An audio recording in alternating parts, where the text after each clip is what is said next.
Soy Sánchez Sebastián, profe de Educación Física, licenciado en Kinesiología y Fisiatría.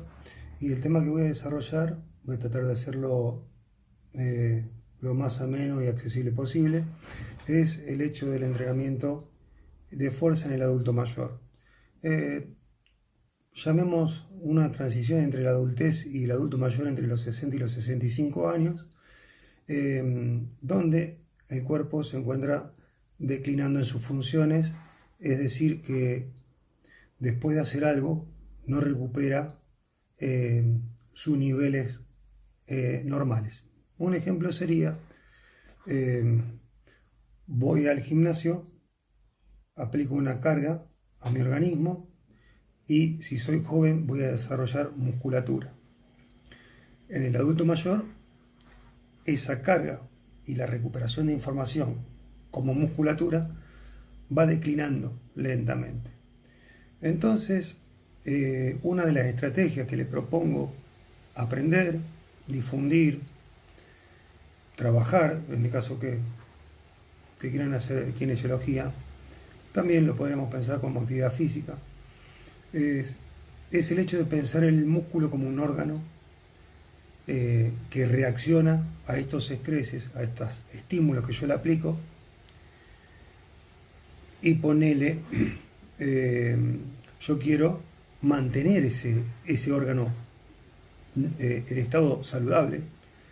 Entonces vamos a tener que repensar en qué momento la persona que empieza a ser adulto mayor podría establecer un plan, un régimen de actividad física, de entrenamiento físico, pero que considere aumentar el tamaño del músculo. ¿Por qué? Porque este órgano es importante liberando factores de crecimiento, liberando hormonas importantes. Uno piensa, cuando habla en adulto, te queda, y decís hormona, te queda pensando en el adulto masculino. Sin embargo, cuando uno dice adulto, ¿no? Adulte, el femenino también lleva la misma correlación, es decir, tiene las mismas respuestas. Hay diferencias, sí, obviamente, en los niveles hormonales, pero tenemos las mismas hormonas, sí, claro, en distintos niveles. En la mujer, esta declinación ocurre en la menopausia, ¿sí? Cuando ya no tenés la regla del ciclo menstrual, tu indisposición ya no ocurre durante un año. Podríamos decir que ya entraste en la menopausia. ¿Y qué pasa ahí? Profe, ¿qué onda? Los valores hormonales declinan. De la mujer también, de la mujer también. ¿Y qué es lo que sucede? Que yo estoy pensando en un músculo que tiene que responder, ¿sí?, a la carga que quiero aplicar para que crezca o para que se mantenga, y tengo que estar atento a esos niveles hormonales. Con niveles hormonales estables, permitidos para el rango de edad que tenga el paciente va a estar ok que nosotros empecemos a hacer una planificación de entrenamiento de la fuerza, ¿sí? Pero acá tenemos un detalle. La fuerza se divide en cualidades. Ejemplo, profe, te doy. Resistencia a la fuerza es poder hacer, por ejemplo, con un peso 40 repeticiones. Hipertrofia o fuerza hipertrofia es desarrollar masa muscular. Ahí es donde tendríamos que encajar a nuestros pacientes, al paciente en general, para desarrollar masa muscular. ¿Y cómo sería? ¿Cuántas repeticiones máximas tendría que hacer? Le doy una mancuerna, lo pongo a hacer bíceps y el paciente tendría que fatigarse en 12 repeticiones, entre 8 y 12 repeticiones. Y la otra es fuerza máxima. Por eso no hay que confundirse cuando uno habla de fuerza y pensar, ¿pero cómo? La tercera edad, fuerza. No es la fuerza máxima que se imaginan como levantamiento de pesas, pero es una fuerza que sí se imaginan cuando piensan en desarrollar masa muscular. Este desarrollo de masa muscular, esta hipertrofia, da lugar a que el músculo crezca, que el órgano crezca, y como ya les dije, libere factores buenos, factores que anabolizan. Y en el caso del hombre, estos factores buenos que anabolizan en el hombre, lo mantiene al órgano activo, manteniendo sus niveles de testosterona lo más alto posible. Y en la mujer pasa lo mismo, pero ahora quiero hilvanar esta propuesta porque entrenar el músculo es entrenar a otro órgano, que es el hueso. Entonces, de forma directa, por decirlo de la forma más mecánica de todas, yo entreno el músculo, entreno el hueso. Y de forma indirecta, por decirlo de forma más fisiológica, yo entreno el músculo y hay factores de liberación que estimulan el crecimiento óseo. Entonces, en este caso, analizándolo de la parte femenina, la mujer declina después de su menopausia, tiene menos valores hormonales, responde menos a las cargas, a la exigencia que desarrolla. Pérdida de la trama ósea, pérdida de la densidad ósea. ¿Y eso qué es, profe? Osteopenia en una primera instancia, osteoporosis en una segunda instancia. Y esto está íntimamente ligado, sobre todo en el género femenino, con la fractura de cadera. Habrán escuchado decir, mi abuela se cayó y se quebró la cadera. Tuvo un accidente, iba caminando, quiso subir el cordón, se cayó y se quebró. O estaba en el baño, quiso salir de la ducha y pasarse a la bacha, se cayó y se quebró. Cuando en realidad normalmente es porque se quebró estando en bipedestación, paradita, estando parada, se quiebra, ya no aguanta la fuerza del peso físico y se fractura. ¿Por qué se fractura? ¿Tan fácil se fractura? Sí, porque ha desarrollado osteoporosis y la densidad, la trama del hueso ya no es la misma que teníamos antes. Imagínense, como yo siempre digo, un hueso apolillado o imagínense una esponjita de la cocina, de limpiar los platos, nueva y una vieja. ¿Sí? Entre estas analogías, comparaciones que hacemos, estoy tratando de explicarles de forma simple que el entrenamiento en el adulto mayor no solamente es posible, sino que es necesario. Y llevarlo a ese lugar, a ese nivel de entrenamiento que se llama hipertrofia, no es fácil. Es un proceso de adaptación lento. Uno no va a poner un anciano que nosotros vemos vulnerable a tratar de hacer 12 repeticiones máximas. Lo que vamos a tratar de hacer es contemplar el contexto en donde está el anciano, cómo es el tipo de sociedad que lo envuelve, o, para decirlo más elegante, qué microsociedad lo envuelve el anciano, y decir, bueno, yo puedo aplicar tales ejercicios o tales cargas para empezar a moverlo, me lo dice más prolijo, para sacarlo del sedentarismo y ponerlo en un lugar activo. Me puede llevar un año. Y después vamos a aplicarles cargas progresivas para meter a entrenar literalmente al órgano músculo. Es un proceso largo, no es simple, hay que saber planificarlo. Hay que saber escuchar al paciente cuando el paciente pide.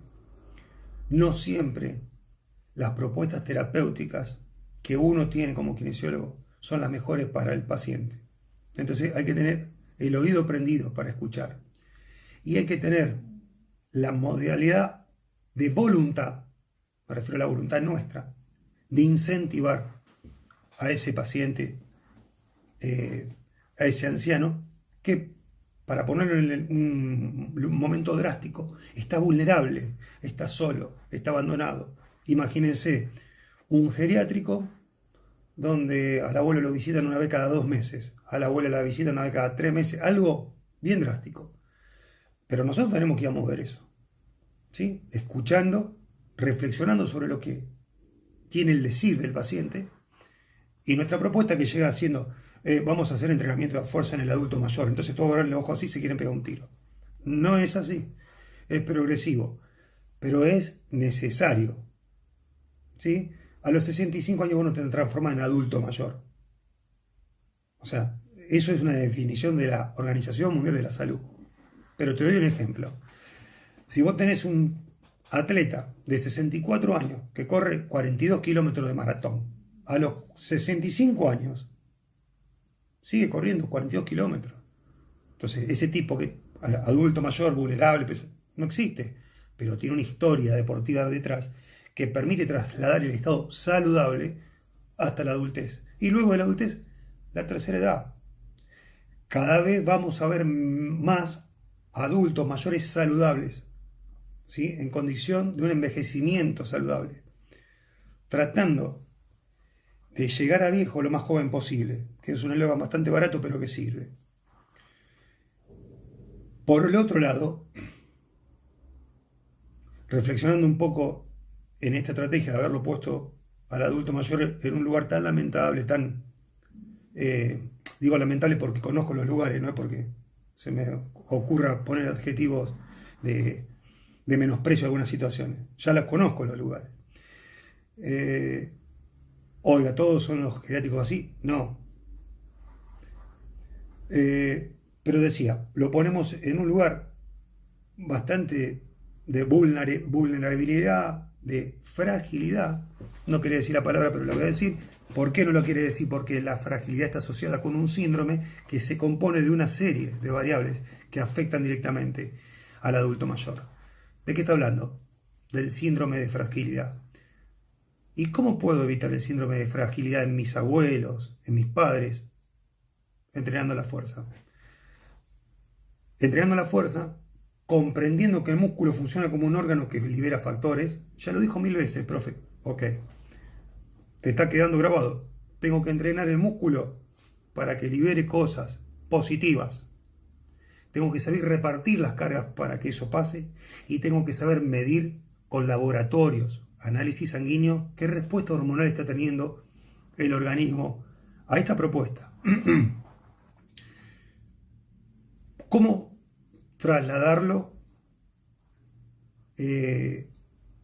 a un nivel no tan drástico como el que me acaba de describir? Es muy simple. ¿Cuánta actividad hacen sus padres por semana? Y de esa actividad que hacen sus padres, sus abuelos por semana, piensen en cuántas de ellas tienen la carga suficiente como para estimular el crecimiento muscular. Oiga, mi padre camina todos los días, perfecto. Eso no nos asegura que esté creciendo el músculo. Por eso mi estrategia, mi propuesta es, camina todos los días, siga caminando todos los días. Tiene que hacerlo, pero tiene que agregarle cargas a ese organismo, a ese entrenamiento, para que estimule el crecimiento. No va a ser la Roca Johnson, no se preocupen, no estoy hablando de eso. Pero estoy hablando que tienen que entrenar esa cualidad. La Roca Johnson lo entrena un montón y está muy grandote. Nosotros lo queremos estimular 2 veces, 3 veces por semana. Pienso que hasta acá se ha entendido. Lamentablemente no puedo interactuar, pero les quiero dejar 2 o 3 perlitas de esto en formato de resumen de esta propuesta que tiene que ver con una especie de motivación para el estudiante que no sabe qué carrera seguir, que tiene un poco la visión un poco sectorizada de lo que hace el kinesiólogo. Entonces mi inquietud fue, vamos a contarles que también tenemos que ver con estas cosas de entrenamiento de la fuerza en el adulto mayor. ¿Está? Esa es la primera. La segunda es el músculo como órgano endocrino. La tercera es, cuando hablamos de fuerza, hay muchas cualidades. Ojo, una cosa es la resistencia a la fuerza, la otra es la fuerza hipertrófica y la otra es la fuerza máxima. ¿Ok? Para llegar a la fuerza hipertrófica, que es la que estoy proponiendo, lleva mucho tiempo de adaptación, no es mágico, llegado tiempo. Pero esa es la que tenemos que desarrollar. Y como cuarto, si a ustedes le ha picado el bichito de ser kinesiólogos, inténtenlo. No se queden con la gana de probar. No hay peor cosa que desear lo que uno podría haber intentado y no pudo. No digo que después lo sean, no digo eso, pero inténtenlo. Gracias por el aguante.